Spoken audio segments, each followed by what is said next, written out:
Vivemos em um mundo onde a onda de terror e desastres tentam roubar a nossa paz, onde o mal sempre está tentando prevalecer. Mas vemos pela palavra de Deus desde o Antigo Testamento que o cuidado de Deus para com aqueles que o temem e o buscam é muito real e permanente. Fique atento a mais um programa Encontro com a Palavra. Aqui apresentamos a palavra de Deus como resposta a todas as mais difíceis questões da vida. Agora com você, Pastor Edson Bruno. Olá, seja bem-vindo a mais um Encontro com a Palavra. Que bom estarmos juntos. Aqueles que têm acompanhado este programa sabem que estamos estudando o capítulo 7 de Mateus. Como já dissemos, nesse capítulo Jesus faz um resumo e dá a conclusão ao ensino do Sermão do Monte. Nos versículos 7 a 12, Jesus encoraja seus discípulos a firmarem um compromisso de manterem o olhar fixo no alto, para que vivam uma experiência especial e vitoriosa com Deus. E não pense que isso é pouca coisa, não. Se você já fez a seguinte oração: Senhor, eu gostaria que o Senhor soubesse... Não pense que isso basta, não. Jesus faz uma ilustração ensinando sobre a natureza pecaminosa do ser humano quando afirma: se vocês, apesar de serem maus, sabem dar coisas boas aos seus filhos, quanto mais o Pai de vocês, que está nos céus, dará coisas boas aos que lhe pedirem.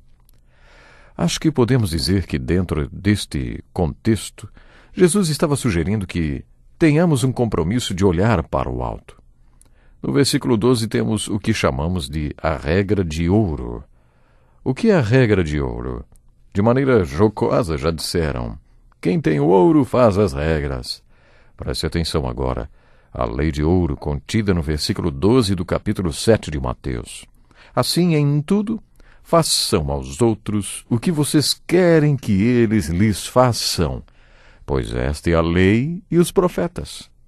Em termos de relações humanas, essa é a melhor ética já ensinada. Mas o que ela ensina? Bom, primeiramente ela ensina que você tem que se colocar no lugar da outra pessoa.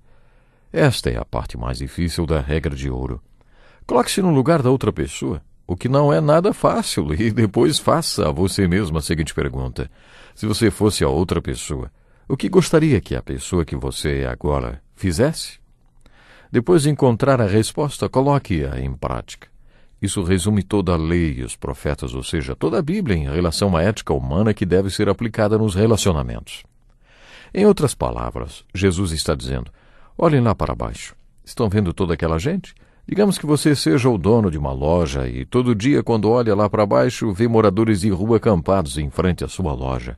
Coloque-se no lugar de um deles e pergunte: se eu fosse aquele homem, o que eu gostaria que acontecesse comigo? Quando você encontrar a resposta, coloque-a em prática. Isso é olhar ao redor. Jesus está encorajando seus discípulos a assumirem o compromisso de olhar ao redor. É claro, tudo isso funciona como uma rua de duas mãos. Os relacionamentos humanos são uma rua de duas mãos. Se você é branco e olha lá embaixo e vê um homem negro, o que acha que aquele homem gostaria que você fizesse? E quando você encontrar a resposta, coloque-a em prática, porque esta é a regra de ouro entre as pessoas de diferentes raças. Você olha para baixo e vê sua mulher. Se você fosse ela, o que gostaria que o marido fizesse? Ah, é? Então faça isso para sua mulher, porque esta é a regra de ouro das relações conjugais.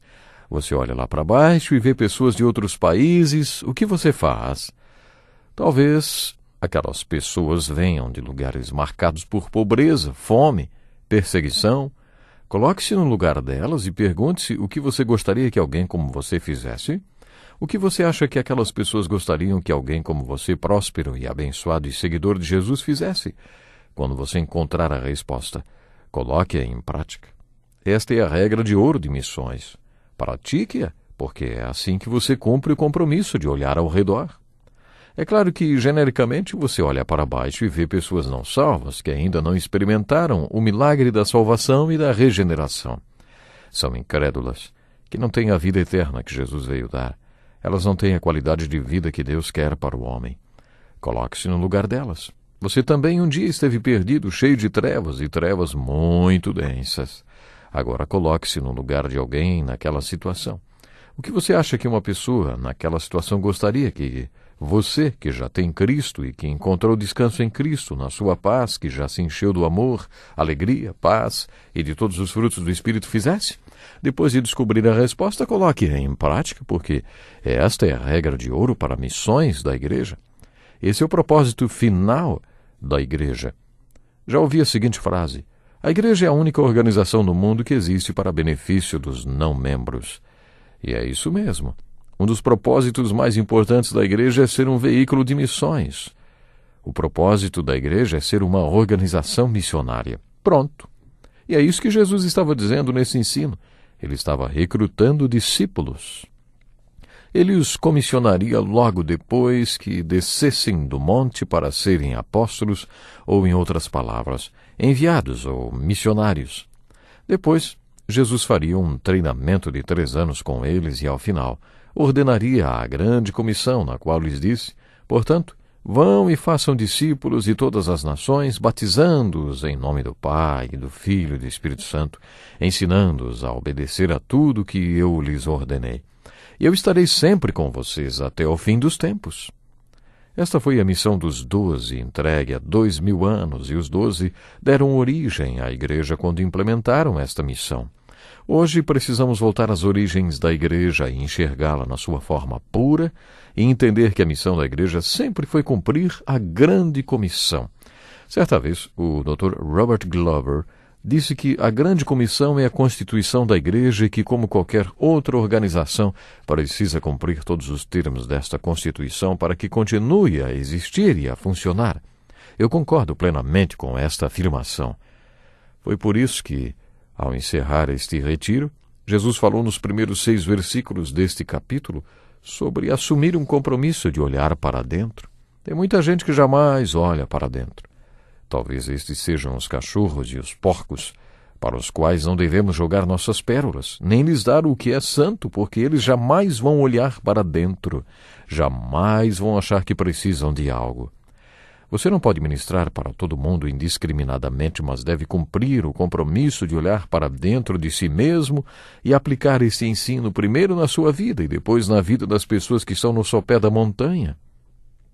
Assim, ao encerrar seu ensino no capítulo 7, Jesus faz a mesma exortação que fez no início do retiro. Comprometa-se a olhar para dentro. No início do retiro, Jesus disse que olhássemos para dentro e apresentou as bem-aventuranças. Agora, ao final do retiro, ele diz: comprometa-se a olhar para dentro.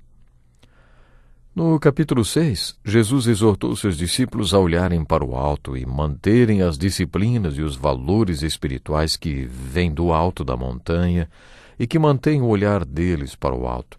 Agora, nos versículos de 7 a 11 do capítulo 7, a exortação de Jesus é para que haja um comprometimento de olhar para cima. Você tem que olhar para cima. Esse olhar tem que ser contínuo e perseverante. Você tem que ir até Deus regularmente, sempre, e manter o olhar para o alto, para poder ministrar a outras pessoas. Por isso, nos versículos de 7 a 11, Jesus diz que devemos manter o compromisso de olhar para o alto.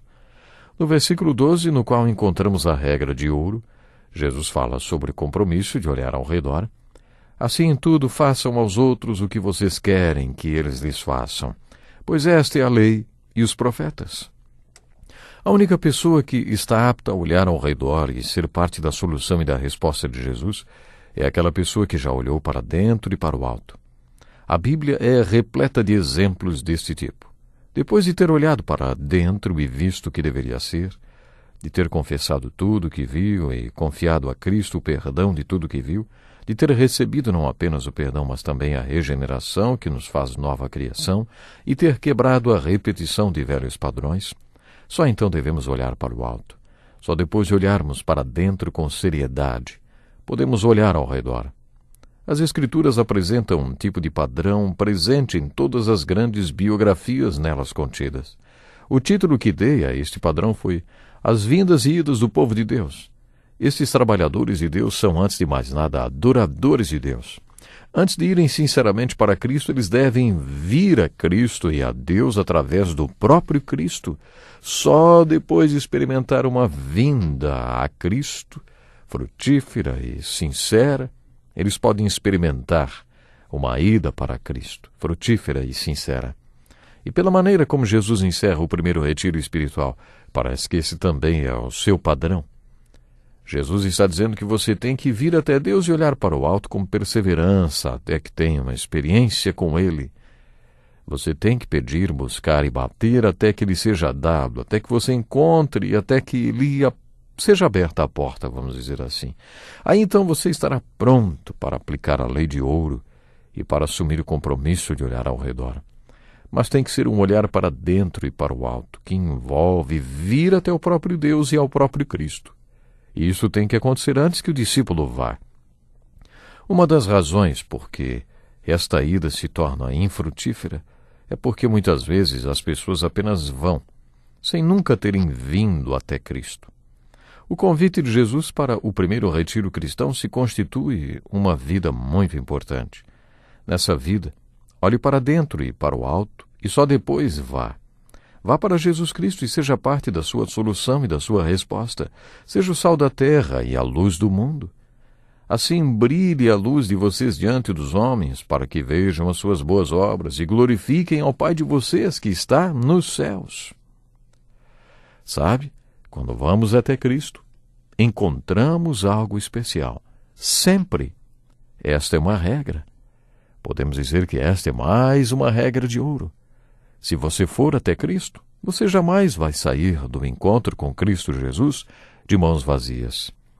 Ele sempre tem algo especial para aqueles que demonstram vontade, aqueles que demonstram, sim, a necessidade de ir até Ele. Através da Bíblia Sagrada nós podemos garantir a bênção de Deus e está sempre disponível para aquele que está com o coração aberto, para aquele que se aproxima de Jesus Cristo e quer receber algo da parte dele. O Senhor Jesus sempre tem prazer em dar. Ele tem prazer em transformar, em dar uma vida nova, em regenerar. Olhe para o exemplo de Zaqueu. Zaqueu sentiu que era a hora de fazer algum tipo de mudança na vida. E para que essa mudança fosse real, ele sentiu desejo de marcar um encontro com Jesus. Nem que para isso teve que subir na figueira, correndo riscos. Era um homem famoso, muita gente o conhecia. Tinha dinheiro, apesar de ser um ladrão, mas tinha dinheiro. Enfim, subiu na figueira para poder ver Jesus. E vocês conhecem a história. Quando Jesus estava passando embaixo, chamou: "Ei, Zaqueu, desce, eu quero ir dormir na sua casa hoje, temos muito que conversar." E Zaqueu foi transformado. O encontro com Jesus é isso, ele transforma, regenera. Até o próximo programa, meu ouvinte. Deus lhe abençoe. Que lição importantíssima. Obrigado, pastor Edson Bruno. Prezado ouvinte, coloque em prática o que você ouviu aqui. Sem dúvida, sua vida será grandemente abençoada. Este é um estudo escrito pelo Dr. Dick Woodward, na voz do pastor Edson Bruno. Escreva-nos e solicite o material.